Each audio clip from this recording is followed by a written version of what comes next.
If you've been an Apple fan for the past 15 to 20 years, then you probably know that the company has never tried to sell the most of a product.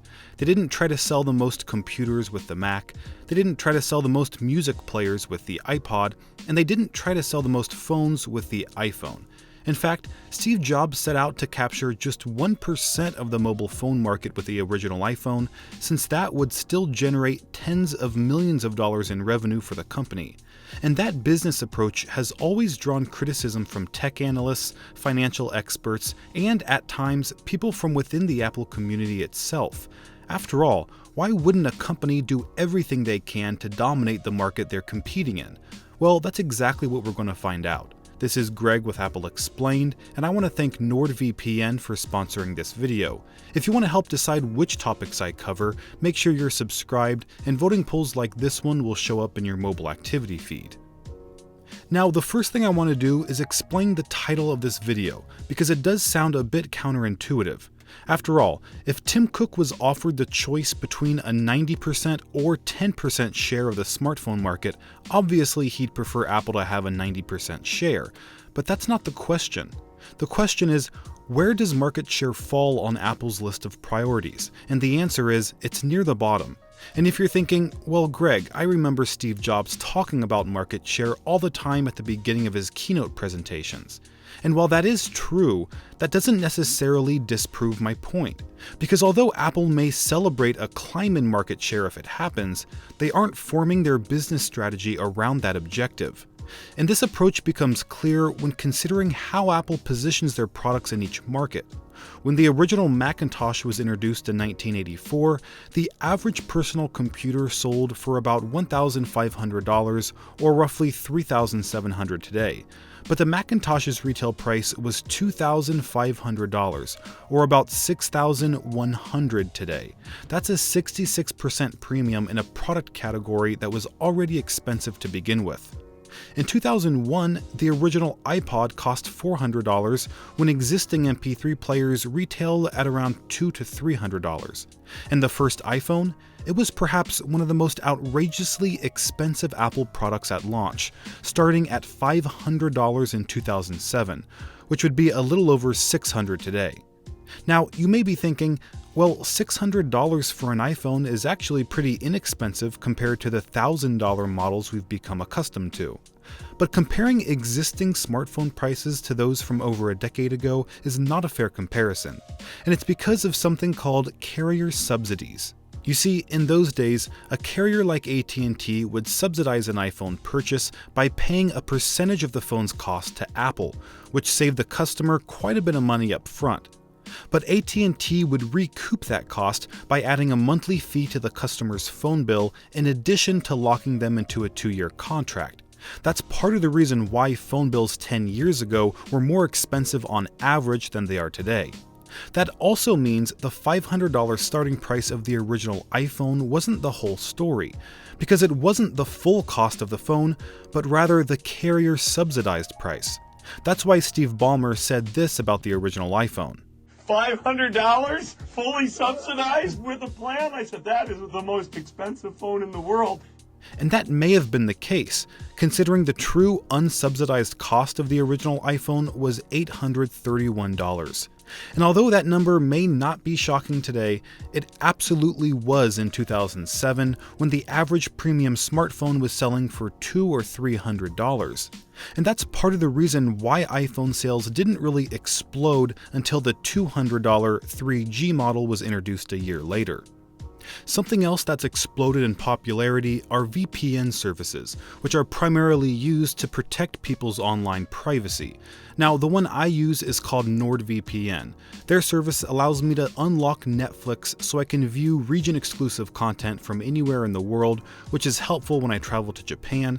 This is enabled by 5,500 super-fast NordVPN servers that are available in 60 countries, all with unlimited bandwidth and no data logging, so you can be sure your internet activity isn't being tracked.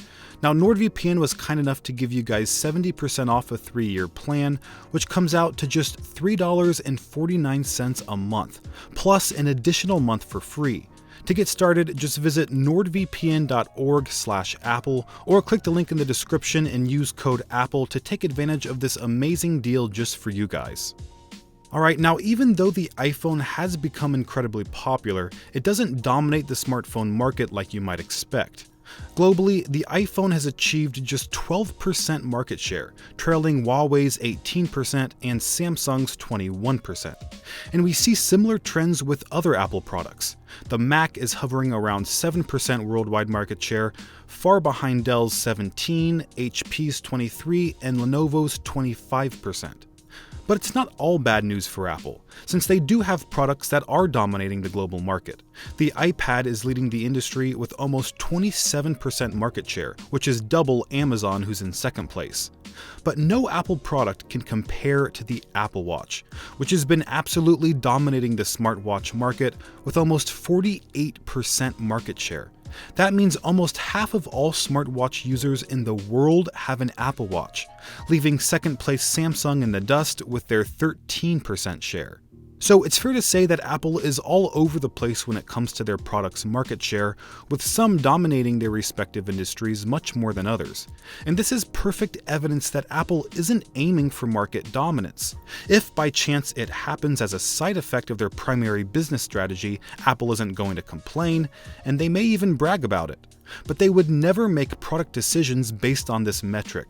So that begs the question, what are their product decisions based on? And the answer is profit.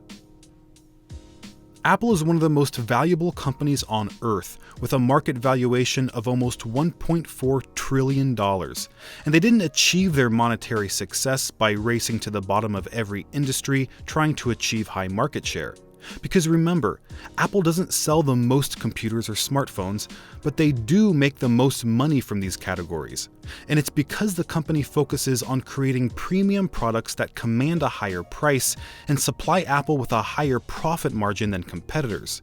This is also why Tim Cook decided to stop reporting unit sales of Apple products back in 2018 and instead share how much revenue was made from each product category. That way, analysts would measure the company's success based on revenue and prevent negative media coverage as hardware sales began slowing.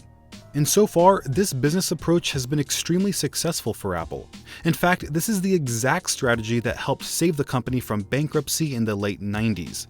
When Jobs left Apple in 1985, John Sculley began expanding Apple's product lines and creating iterative, cheap computer models to try and boost sales and garner more market share. After a decade of this strategy, the company had dozens upon dozens of computer models, resulting in a product lineup so fragmented and confusing that salespeople were sent flowcharts from Apple detailing which computer model was best for which customer. As you can imagine, this race to the bottom approach was disastrous for Apple, not only financially as they approached bankruptcy, but also when it came to employee morale. Just listen to Apple's former chief hardware designer Jonathan Ive, who said, "All they wanted from us designers was a model of what something was supposed to look like from the outside, and then engineers would make it as cheap as possible. I was about to quit." But this would all change when Steve Jobs returned to Apple in 1996. He initially joined the company as a board member, but took a very hands-on approach when developing the company's new business strategy. Apple would no longer waste resources tending to their overgrown computer lineup. Instead, every product would be discontinued and replaced by just 4 computer models, each representing a major category. There'd be one consumer desktop, one professional desktop, one consumer notebook, and one professional notebook. The new strategy was shocking to some, but it allowed Apple to put their best designers and engineers on each product, resulting in the strongest, most straightforward lineup the company ever had. The iMac was released first at a price of $1,300, quite a bit higher than the average desktop, but despite the price, it went on to become Apple's best-selling computer up to that point and helped the company achieve profitability for the first time in almost a decade. Since then, Apple has stuck to the business strategy of only making a handful of high-quality products that command a higher price, without being too concerned about unit sales or market share. In fact, here's a video of Steve Jobs in 2007 verifying this idea. Our goal is to make the best personal computers in the world and to make products we are proud to sell and would recommend to our family and friends. And We want to do that at the lowest prices we can. But I have to tell you, there's some stuff in our industry that we wouldn't be proud to ship. We just can't ship junk. And this approach is still in effect today. Just consider the fact that Apple has essentially exited the MP3 market, router market, and external display market since Steve Jobs' departure in 2011 in order to focus on new categories that are more profitable and more relevant to their users. The company is always reevaluating their product lineup to ensure a focus on quality and profitability rather than market share. And as long as they continue to practice this business strategy, I think Apple will only become more successful in the future. Alright guys, thanks for watching, and I'll see you next time.